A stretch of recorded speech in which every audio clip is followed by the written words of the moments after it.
Good evening everyone. लक्ष्य परिवार में आपका स्वागत है। हम आपके लिए 2 पैसेज लेकर आए हैं। आप इसे अच्छे से करिए। आप अपनी बोर्ड परीक्षा में जाके ऐसे ही सॉल्व कीजिएगा। आइए इसे समझते हैं।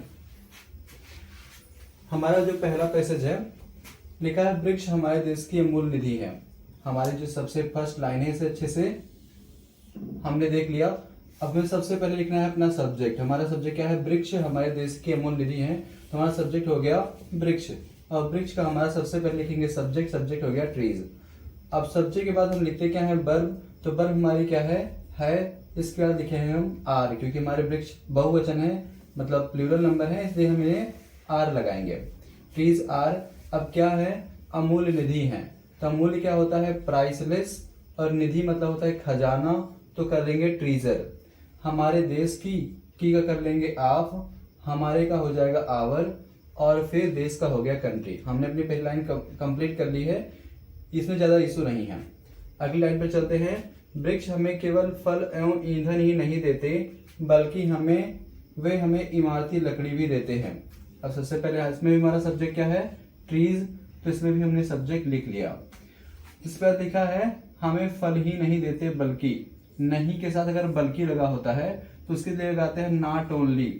तो हमने लगा लिया ट्रीज नॉट ओनली। अब इसके बाद लगाते हैं वर्ब, देते, गिव। क्या इसके बाद देखेंगे अपना ऑब्जेक्ट हमें। तो हमें हो गया ट्रीज। सबसे पहले हमने लिखा सब्जेक्ट, फिर लिखेंगे नहीं का हो गया नॉट ओनली।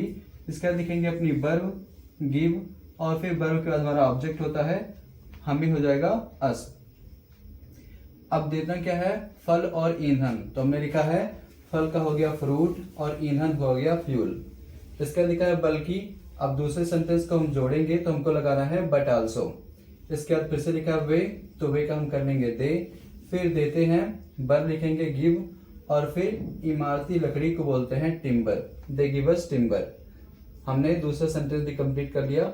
ये हमारा जो सेंटेंस है ये कॉम्प्लेक्स सेंटेंस की तरह है, इसलिए सबसे पहले हमें सब्जेक्ट लिखना है, फिर जो हमारा नॉट ओनली हमने लिखा, फिर हमने वर्ब लिखी, अस लिखा, और हमारा एक सेंटेंस कंप्लीट हो गया। फिर हमने दूसरा सेंटेंस हमने जोड़ा किस चीज से है?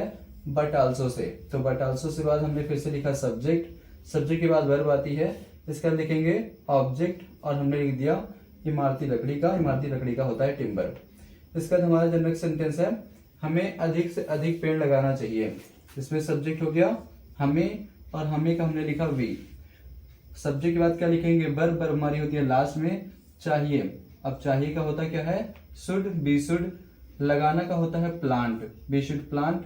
अधिक से अधिक पेड़, तो अधिक से अधिक का लिखेंगे मोर एंड मोर, और फिर पेड़ का हो जाएगा trees, we should plant more and more trees. इसके बाद है अनावश्यक रूप से पेड़ों को काटना नहीं चाहिए। सबसे पहले खुद से लिखा हमने बी, और फिर लिखेंगे वर्ब। तो वर्ब हो जाएगी हमारी शुड, फिर नहीं का हो जाएगा नॉट, काटना का हो जाएगा कट, पेड़ों को द ट्रीज, और अनावश्यक का होता है अननेसेसरली। तो हमने अननेसेसरली लिख लिया। अब आप बड़ी आसानी से इसे हल कर पाएंगे। सबसे पहले आपको लिखना क्या है? सब्जेक्ट। इसके बाद आप लिखेंगे वर्ब, और वर्ब के बाद ऑब्जेक्ट। इसके लिए आपको टेंसेस आने चाहिए। हमारा जो दूसरा पैराग्राफ है उसे देखिए। लिखा है एक ईमानदार व्यक्ति सदैव न्याय और सच्चाई के पथ का अनुसरण करता है। इस सेंटेंस में हमारा सब्जेक्ट, हमारा जो सेंटेंस शुरू हो रहा है यहाँ से और कंप्लीट हो रहा है करता है। सबसे पहले हमको लिखना क्या है? सब्जेक्ट। इसमें हमारा सब्जेक्ट क्या हो गया? एक ईमानदार व्यक्ति। तो हमने लिखा एन ऑनेस्ट मैन, या एन ऑनेस्ट पर्सन भी कर सकते हैं। इसके बाद हमने लिखा है सदैव। सदैव का होता है ऑलवेज, और ऑलवेज हमेशा वर्ब के पहले आता है, इसलिए हमने लिख लिया ऑलवेज। अब इसके बाद लिखेंगे अनुसरण करता है। अनुसरण करना का होता है अपनाता है, फॉलो करता है, तो फॉलोज। किस चीज का? पथ का, और पथ का होता है द पाथ। का कर लेंगे ऑफ। न्याय का होता है जस्ट या जस्टिस कर सकते हैं, एंड सच्चाई का हो जाएगा ट्रुथ। हमने अपना पहला सेंटेंस कंप्लीट कर लिया। सबसे पहले लिखेंगे सब्जेक्ट एन ऑनेस्ट मैन, फिर सदैव का हो जाएगा ऑलवेज। अनुसरण करता है फॉलोज। क्या अनुसरण करता है? रास्ता, द पाथ ऑफ न्याय, जस्ट एंड ट्रुथ। अगला है वह कभी किसी को धोखा नहीं देता है। अब वह का हमारा सब्जेक्ट हो गया वह, फिर कभी और अगर नहीं लगा हो, कभी नहीं लगा हो तो उसके लिए लगाते हैं नेवर। He never. धोखा देना, धोखा देने का होता है डिसीव्स। ही नेवर डिसीव्स किसी को anyone. He never deceives anyone. हमने दूसरा लाइन भी कंप्लीट कर लिया।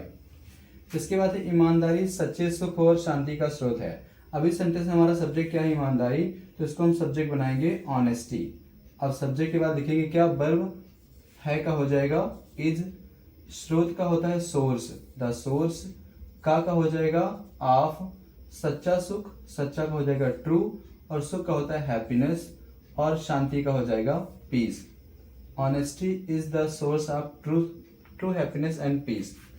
उसके लिए ईमानदारी सबसे उत्तम नीति है।